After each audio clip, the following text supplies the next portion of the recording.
Good morning बच्चों।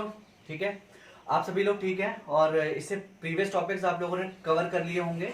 हमने इससे पिछले वाले वीडियो में हमने क्या किया था, mass percentage, volume percentage, W/V percentage और ग्राम पर लीटर कॉन्सेंट्रेशन, ये चार टर्म हम लोगों ने अभी तक डिस्कस कर चुके हैं। अब हम क्या करने वाले हैं, यहाँ पर मोलैरिटी डिस्कस करने वाले हैं।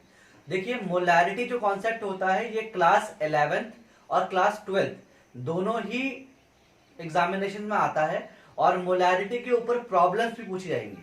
अगर क्लास 11th की बात करें तो यूनिट नंबर फर्स्ट का आखिरी टॉपिक है मोलैरिटी या मोलैरिटी या मास परसेंटेज, और क्लास 12th में आपका ये सॉल्यूशन करके जो क्लास चैप्टर सेकंड आता है उसमें इनिशियल टॉपिक हो जाता है आपका। ठीक है, बट इंपॉर्टेंट दोनों के लिए है और दोनों में ही आपको इससे रिलेटेड प्रॉब्लम्स करनी पड़ेंगी।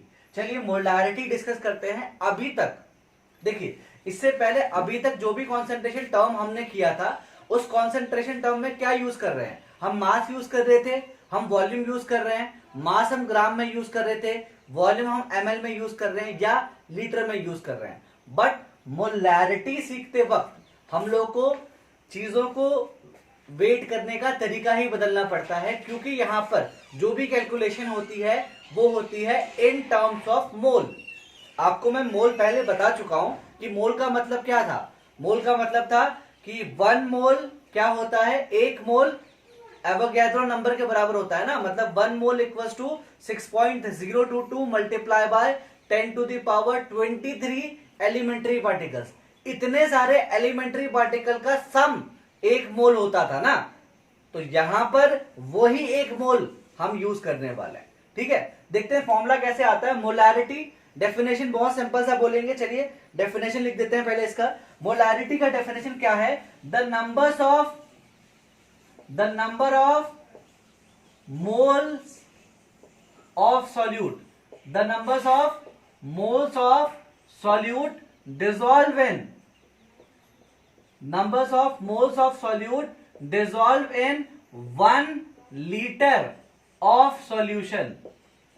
The numbers of moles of solute dissolve in 1 liter of solution. मतलब आपको करना क्या है, आपको मोल्स मतलब सॉल्यूट इन मोल्स लेना है और वॉल्यूम लेना है लीटर्स में। ठीक है, तो देखिए मोलैरिटी कैपिटल M, जो मोलैरिटी होता है वो क्या होगा, number of moles of solute over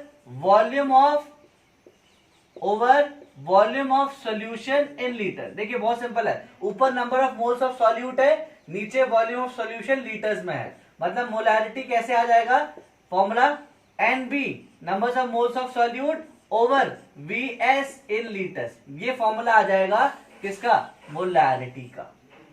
आप इस फॉर्मूले को नोट कर लेंगे। ऊपर क्या है, numbers of moles of solute है और नीचे क्या है, volume of solution in litre.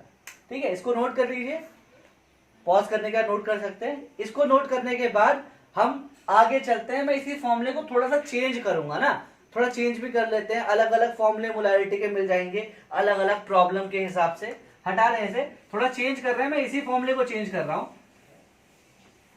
कुछ नहीं करना, वो नंबर्स ऑफ मोल्स की डिफरेंट रिलेशन हमने पहले पढ़े थे, उसी के अकॉर्डिंग हम इसे चेंज करने वाले हैं। जैसे कि आप n जानते हैं, n क्या होता है, n/n0 होता है। हाँ, एक फॉर्मूला ये था। दूसरा फॉर्मूला n का क्या था, given mass of solute over molar mass, ये था। एक फॉर्मूला क्या था, volume of solution in litre over 22.4 litre. इस तरीके से ये फॉर्मूला था। चलिए हम चेंज कर रहे हैं। पहला फॉर्मूला आपका यहां पर आ जाता है, फर्स्ट फॉर्मूला मोलैरिटी का। अगर हम इसके टर्म में लिखें, क्योंकि देखो molarity basically numbers of moles of solute है over volume of solution in litres है। ठीक है, मैं अगर इसी को चेंज करूंगा, मतलब NB की जगह ये रख देता हूं, तो पहला फॉर्मूला क्या बनेगा, देखिएगा।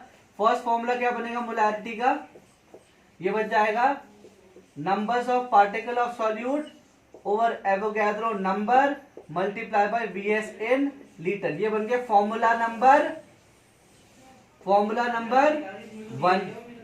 इसी तरीके से फॉर्मूला नंबर 2 क्या बनेगा, फॉर्मूला नंबर 2 में क्या होगा देखो, मोलैरिटी इक्वल्स टू एन भी जो करना है वो मास के टर्म में लिखना है, given mass of solute over molar mass of solute into volume of solution in litre. ये बन गया फॉर्मूला नंबर 2, इस वाले फॉर्मूले से आया।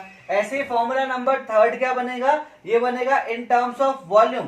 ठीक है, ये कैसे बनेगा देखिएगा, अगर आप थर्ड फॉर्मूला लिखते हैं तो ये होगा मोलैरिटी, ये आ गया क्या होता है वॉल्यूम ऑफ, जो भी वॉल्यूम दिया हुआ है volume of solution, volume of solute in litres over 22.4 into volume of solution in litres.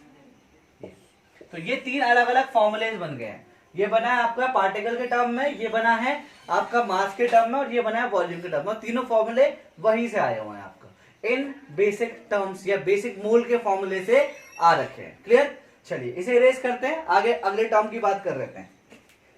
चलिए इसे हटा रहे हैं। बहुत सारे अलग अलग फॉर्मुलेज भी बनते रहेंगे, हम उन फॉर्मुलेज को भी यहाँ पर लिखते रहेंगे। चलो एक फॉर्मूला हम और कर लेते हैं, इसी में साथ ही में कर लेते हैं। ये फॉर्मूला आपका मतलब एक रिलेशन है किसके बीच में, मोलैरिटी। देखो molarity and gram per litre, molarity and gram per litre concentration के बीच में एक रिलेशन निकाल रहे हैं। कैसे निकाल रहे हैं देखिए, मोलैरिटी का अभी फॉर्मूला पढ़ा आपने। मोलैरिटी क्या बोला था आपने, given mass of solute over molar mass of solute into volume of solution in litre. ठीक है, चलिए मैं इसको यहां मल्टीप्लाई कर देता हूं, मतलब मोलर मास ऑफ सॉल्यूट को मैंने यहां मल्टीप्लाई कर दिया और यहां छोड़ा given mass over volume of solution in litre. ठीक है, छोड़ दिया। अब हमें क्या बोला, मैंने बोला था आपको मोलैरिटी और ग्राम पर लीटर कॉन्सेंट्रेशन के बीच में रिलेशन निकालना है, तो निकल गया ना। अरे WB ओवर VS ये क्या होता है, WB ओवर VS ये होता है ग्राम per litre concentration. Very simple, तो ग्राम पर लीटर कॉन्सेंट्रेशन क्या आ गया, molarity into molar mass. This is gram per litre concentration का फॉर्मूला आ गया। देखिए ग्राम पर लीटर कॉन्सेंट्रेशन क्या है, ये मोलैरिटी और मोलर मास ऑफ सॉल्यूट का मल्टीप्लिकेशन होता है। What is gram per litre concentration, gram per litre concentration molarity और मोलर मास का प्रोडक्ट होता है। ये एक फॉर्मूला इंपॉर्टेंट रिलेशन है जो कि आपको ध्यान रखना है। ठीक है, चलिए इसे नोट कर लीजिए। ये नोट करने के बाद हम फिर आगे अगली टर्म पढ़ेंगे जिसे हम मोलैरिटी कहते हैं। चलिए इसे नोट कर लीजिए, मैं हटा रहा हूं इसे। अब इसके बाद जो हम टर्म डिस्कस करने वाले हैं फटाफट से वो टर्म भी डिस्कस कर लेते हैं, एकदम शॉर्ट में। जल्दी जल्दी चीजों को करेंगे, वीडियो को बहुत ज्यादा लंबा हम नहीं करेंगे। ठीक है, चीजों को पढ़ेंगे बट थोड़ा सा इस तरीके से कि हमें फॉर्मूला भी याद हो जाए, हमारा काम भी हो जाए और बहुत ज्यादा लेंथ भी हमें ना खींचनी पड़े। चलिए अगला है मोलैरिटी। मोलैरिटी देखिए, मोलैरिटी क्या होता है, आप लोग बोलेंगे मोलैरिटी। देखिए मोलैरिटी था M, इससे पहले क्या था, यहां पर स्पेलिंग देखिए MOLALITY, वहां पर LARITY थी, अलग थी मोलैरिटी की स्पेलिंग। इसको स्मॉल m से हम रिप्रेजेंट करते हैं। अगेन यहां पर ये भी एक कॉन्सेंट्रेशन टर्म है, लेकिन ये सबसे अलग कॉन्सेंट्रेशन टर्म है। देखो इससे पहले वाले कॉन्सेंट्रेशन टर्म में हम हमेशा ऊपर क्या कर रहे थे, B यूज कर रहे थे और नीचे S यूज कर रहे थे, हम B/S बोलेंगे। अब BS का मतलब बता रहा हूं, देखो हमने B सॉल्यूट को बोला था और S सॉल्यूशन को बोला था। सारे कॉन्सेंट्रेशन टर्म में ऊपर सॉल्यूट था, नीचे सॉल्यूशन था। बट इस टर्म में क्या होगा, मोलैरिटी में ये B/S नहीं होता, ये B/A होता है। मतलब ऊपर सॉल्यूट रहेगा और नीचे सॉल्वेंट रहेगा, A रहेगा। डेफिनेशन कैसे आती है वो देखिए, it is defined as numbers of, it is defined as numbers of moles, numbers of moles of solute, numbers of moles of solute dissolve. देखिए numbers of moles of solute dissolve in 1 kg of solution. मतलब 1 kg solution में, 1 kg solution में कितना solute dissolve है। 1 kg solution में कितना, sorry 1 kg solution नहीं, थोड़ी सा गलती हो गई, 1 kg सॉल्यूशन नहीं होता है, यहाँ पर 1 kg सॉल्वेंट होता है। 1 kg, ये तो डिफरेंस था ना, यहाँ पर B/S यूज होता है और यहाँ पर मैंने कहा मोलैरिटी में B/A यूज होता है। यही डिफरेंस है कि बाकी सारे कॉन्सेंट्रेशन टर्म में सॉल्यूशन में देखते हैं, यहाँ पर सॉल्वेंट में देखते हैं। जल्दी से बहुत जल्दी फॉर्मूला भी हम कर लेते हैं। मोलैरिटी का फॉर्मूला मैंने क्या बोला, देखो numbers of moles, numbers of moles of solute numbers of moles of solute over क्या, मास ऑफ सॉल्वेंट। एक अंतर ये भी आ गया कि यहां पर हम मास यूज कर रहे हैं और सॉल्वेंट यूज कर रहे हैं। तो सिंपल फॉर्मूला क्या बन जाएगा, numbers of moles of solute over mass, क्या आता है, मास के लिए W यूज होता है, तो मास ऑफ सॉल्वेंट, बस। तो ये आ गया मोलैलिटी। देखिए numbers of moles of solute NB over WA। अच्छा WA किस में होगा भाई, kg में होगा ना। अगर ग्राम वगैरह में यूज करेंगे तो फिर आपको मल्टीप्लाई करना पड़ेगा 1000 से। चलिए इसको चेंज भी कर देते हैं। अगर मान लीजिए अब हमेशा तो आपको kg में नहीं दिया हो सकता ना, अगर ग्राम में दिया है, मान लो WA आपको ग्राम में दिया हुआ है, तो आप क्या करेंगे 10⁻³ से यहाँ पर मल्टीप्लीकेशन कर देंगे। ये सिंपल सी चीज होती है, ग्राम से आप kg से आप ग्राम में कन्वर्ट कर रहे हैं, ठीक है। तो ठीक है, ये आपका मोलैलिटी हो गया।